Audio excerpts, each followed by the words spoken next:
자, 오늘 이 본문을 가지고 또 토마스 아켄피스 그리스도를 본받아 오늘 1-6번입니다. 프린트 나눠드린 것 방종한 감정 다스리기 방종한 감정 다스리기란 제목으로 잠시 말씀 전하도록 하겠습니다.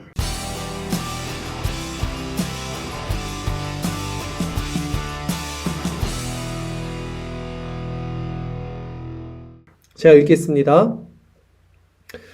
그리스도를 본받는다는 것은 통제되지 않는 감정을 순화시켜서 좋은 방법으로 사용하는 것입니다. 이것은 평생의 일이며 또 많은 인내가 필요합니다. 이렇게 써 있죠. 자, 그리스도를 본받는다는 것은 토마스 아킨피스가 뭐라고 말합니까? 통제되지 않는 감정을 순화시킨다. 그러니까 우리 마음, 미친 감정이라 그러죠. 성경이. 망가진 지정의를 바르게 사용할 수 있는 것. 이것이 우리의 통제되지 않는 감정을 순화시켜서 좋은 방법으로 사용하는 거다. 이게 그리스도를 본받는 거다. 왜냐하면 그분의 마음은 온유하고 겸손합니다.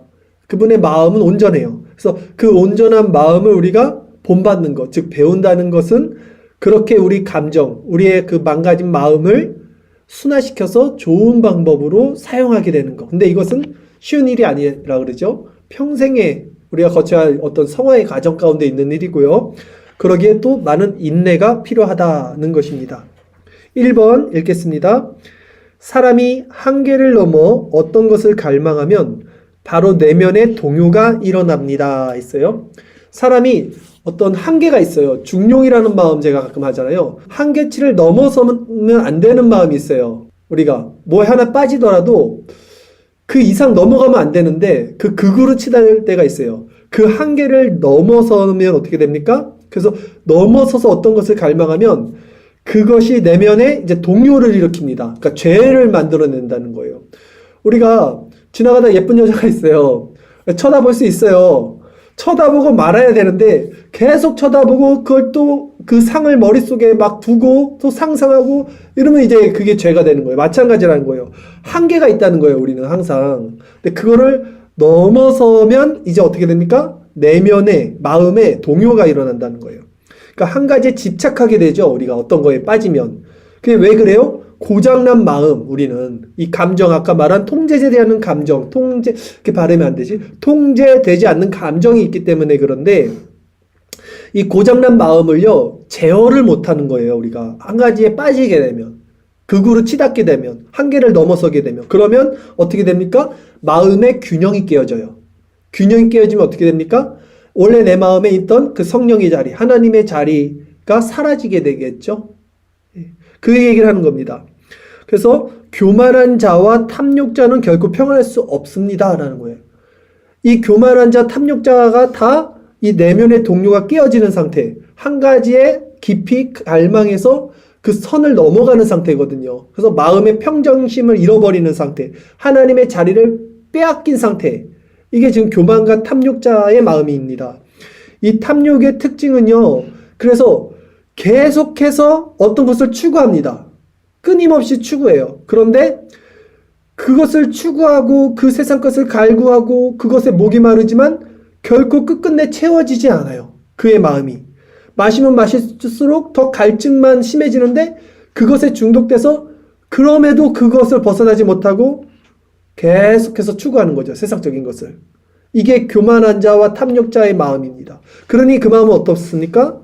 평안할 수 없다는 거예요. 평안할 수 없어요. 결코. 반면 가난한 자와 영혼이 겸손한 자는 평화와 충만한 가운데 삽니다. 이렇게 말해요. 가난한 자, 심령이 가난한 자, 그리고 영혼이 겸손한 자, 겸비된 심령, 낮아진 심령은요, 왜 평화와 충만 가운데 삽니까? 이 사람들은 바랄 게 없어요, 사실. 세상을 바라보지 않으니까 세상에서 구할 것도 없고 세상에 어떤 가치를 두지 않으니까 거기서 마음의 탐욕과 탐심과 그 한계를 넘어서는 마음이 일어나지 않겠죠. 그리고 오직 그 그리스도만 품고 그분과 동행하고 그분을 묵상하는 삶, 그 초연한 삶 가운데 있기 때문에 이들에게는 평안과 고요함, 어떤 그 평정심, 그 충만한 은혜 가운데 살게 된다는 거예요, 여러분. 진정으로 자기 자신에게 죽지 않는 사람은 쉽게 유혹에 빠지며 작고 하잘 것 없는 일에도 실패합니다. 그러니까 거듭나지 않은 사람, 중생받지 않은 사람, 세속적인 사람들, 그래서 자기 자신에게 죽지 않은 사람들은요, 더 쉽게 유혹에 빠져요. 왜냐하면 그 본성 자체가 세상과 너무 부합하니까. 그래서 정말 작고 하잘 것 없는 것에도 이 성화 열매를 맺지 못하는 거예요. 실패하는 거예요. 그리고 영혼이 약한 사람, 욕정에 휘둘리는 사람, 감각적인 일에 쉽게 기울어지는 사람은 세상적인 욕구로부터 완전히 벗어날 수 없습니다. 바로 이런 이유로 이러한 사람은 세상적인 일에서 벗어나면 슬퍼합니다. 그러니까 원래 정상적인 마음은 어떻게 되냐면 세상적인 일에서 벗어나면 기뻐해야 됩니다. 아, 내 마음이 세상을 찾지 않아. 나 그리스도만 찾고 싶어져.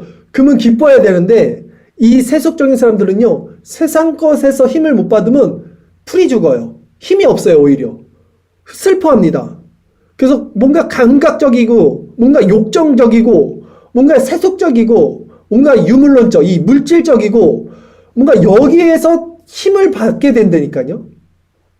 그 힘을 못 받으면 쉽게 해서 물질주의잖아요. 돈 없으면 힘이 없어져요. 권력이 없으면 뭐 힘이 없어지는 거예요. 슬퍼지는 거예요. 또한 이러한 사람은 자신을 반대하는 사람에게 쉽게 화를 냅니다. 그리고 야, 그거 아니잖아. 신앙생활 똑바로 해야지. 그러면 이제 이 사람들은 또 반감을 사게 돼요. 교회 안에서도 이런 사람들 저 사실 많이 봤어요. 그러니까 너무 자기 힘으로만 살려고 해서 그렇게 살면 안 됩니다. 뭐 내려놓으십시오 하면 화를 이렇게 내는 사람들이 있어요. 그런 거죠. 2번 보겠습니다. 그러나 사람이 그가 좋아하는 것을 추구하면 바로 양심의 가책을 받아 부담을 느낍니다. 이건 무슨 말이냐면 사람이, 그러니까 이 자연인들도 양심이라는 게 있어요. 양심. 하나님 남겨주셨어요, 양심을. 그래서 세속적인 사람들도요, 자기가 추구하는 그 세속적인 게 정욕이란 거, 나쁜다는 걸 알아요. 그건 압니다, 그 사람들도. 벗어나지 못해서 그래요, 자기 힘으로.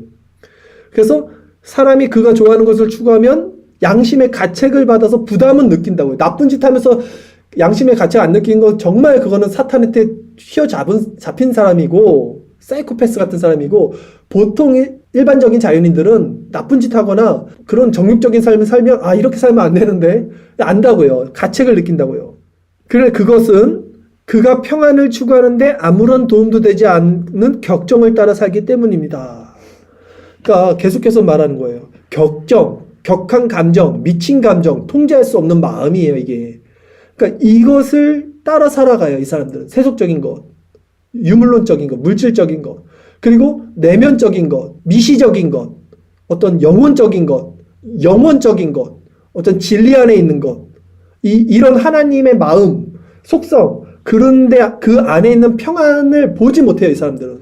자, 그러므로 마음의 진정한 평안은 격정에 굴복함으로써가 아니라, 미친 마음, 감정, 격한 감정에 굴복함으로써가 아니라 격정의 그 세속적인 마음에 저항함으로써 찾아야 합니다. 자, 이게 제일 중요하겠죠.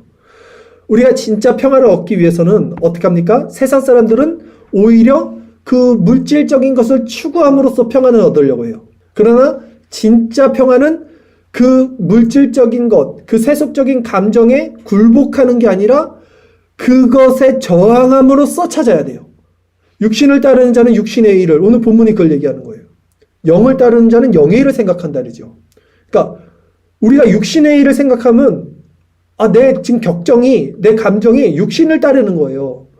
근데 내가 이 세속적인 것이 아니라 그리스도를 품고 있고 그리스도의 안에 있는 아름다운 성품을 묵상하고 있어요. 그런 삶이 내 안에 차 있어요, 하루 종일. 그 사람들은 영을 따르는 사람들이라는 거죠. 그래서 육신의 생각은 어떻게 됩니까? 결국은 사망이라는 거예요.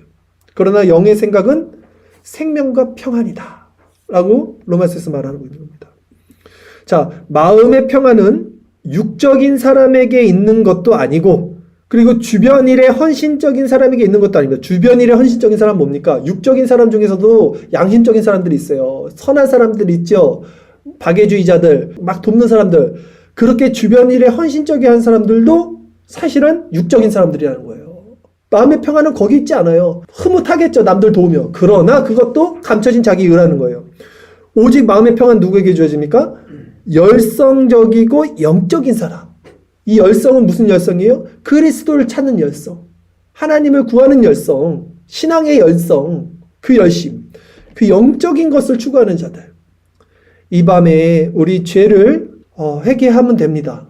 우리는 누구나 죄를 지을 수밖에 없고 하나님을 떠나서 격정적인 마음으로 세상을 바라보면서 살 수밖에 없는 존재적 죄인입니다. 그러나 이 밤에 이 자리에 왔을 때 우리가 돌이키느냐, 돌이키지 않느냐, 여전히 그 세상적인 마음으로 살아가느냐, 아니면 내 힘으로는 할 수 없지만 또다시 그리스도께 나가서 그리스도를 붙잡고 내 마음을 회개하고 그렇게 그리스도 앞에 진실한 마음으로 서느냐, 이 차이가 있을 뿐이에요. 세상에 의인은 없습니다. 아무도 없습니다. 저 여러분, 이 밤에 진정 우리가 어떤 죄 가운데 있을지라도 오늘 이 토마스 아켄피스의 말에 누구도 벗어날 수 없어요. 그러나 우리에게는 그리스도가 있습니다. 오직 그리스도께 나가는 이 밤, 그리스도를 찬양하고 그리스도 안에서 이 죄 문제를 용서받는 이 밤 되기를 간절히 구하는 시간 되겠습니다.